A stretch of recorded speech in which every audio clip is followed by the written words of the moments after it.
لا يستوي أصحاب النار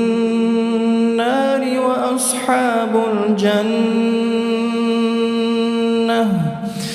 أصحاب الجنة هم الفائزون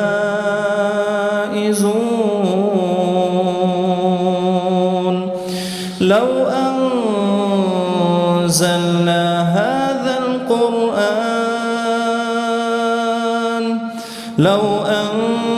أنزلنا هذا القرآن على جبل لرأيته